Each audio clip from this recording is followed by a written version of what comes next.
il web sembrerebbe la massima libertà per tutti. Tutti possiamo dire qualcosa, tutti possiamo dire la nostra idea, e questo relativamente è vero.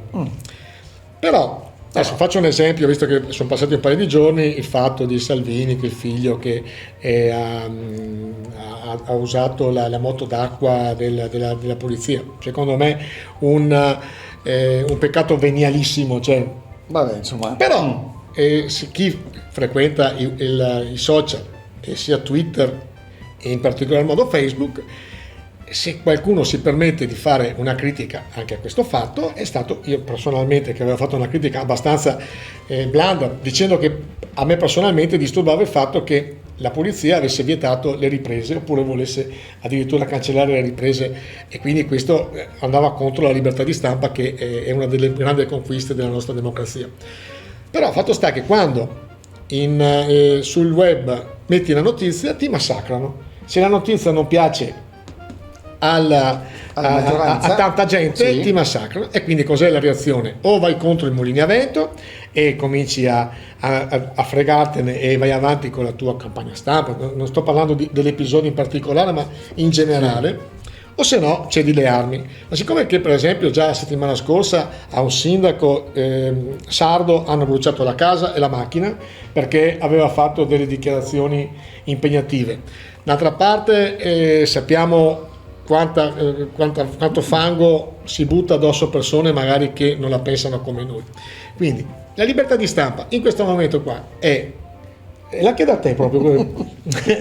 La libertà di stampa è minata, oppure è talmente libera che possiamo dire tutto quello che vogliamo? Secondo me è molto minata, non è minata, è molto minata. Vediamo anche, non solamente praticamente sul web, ma anche i giornali, anche quelli locali, quelli nazionali, insomma, che sono tutti schierati o dalla parte o dall'altra, quindi secondo me l'informazione è molto manipolata, nel senso che ci raccontano solamente quello che vogliono, e ci raccontano quello che gli sta bene in quel momento. Secondo me poi questo è vero anche, però perlomeno sai che un giornale schierato da una parte o dall'altra uno si fa un'idea. Però anche nel web è la stessa cosa. Io però sottolineavo il fatto che se non sei allineato,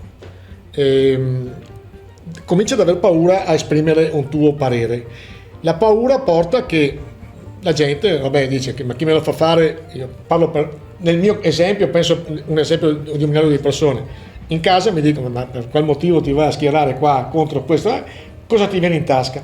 Allora cos'è? Che le persone che magari vorrebbero contestare qualcosa fanno un passo indietro e si mettono a tacere. E questo fa il gioco di quelli che sono più prepotenti. Esatto, sì. Ecco, quindi questa attenzione, vigiliamo su questo discorso qua, perché non c'è democrazia se non c'è libertà di stampa, libertà di parola. Questo mi piaceva sottolinearlo anche in una rubrica come la nostra, leggera come vuoi, leggera quanto vuoi, che parla esclusivamente del Polesine, ma visto che anche se succede qualcosa in Polesine e andiamo contro la regola generale, ti massacrano. Esatto, sì. Va bene. È tutto, diciamo, rapportato in piccolo, uguale.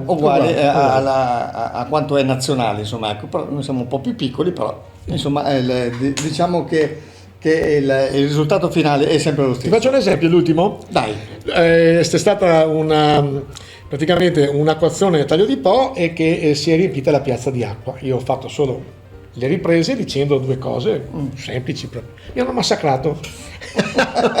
Hanno massacrato. Vabbè. Sei andato a toccare delle cose. Sono andato a toccare delle cose. Hai evidenziato delle cose che non si dovevano fare. Dai, quindi attenzione, stiamo vigili che quando la libertà di stampa non c'è più cominceremo a piangere. Breve pausa, torniamo tra pochissimo.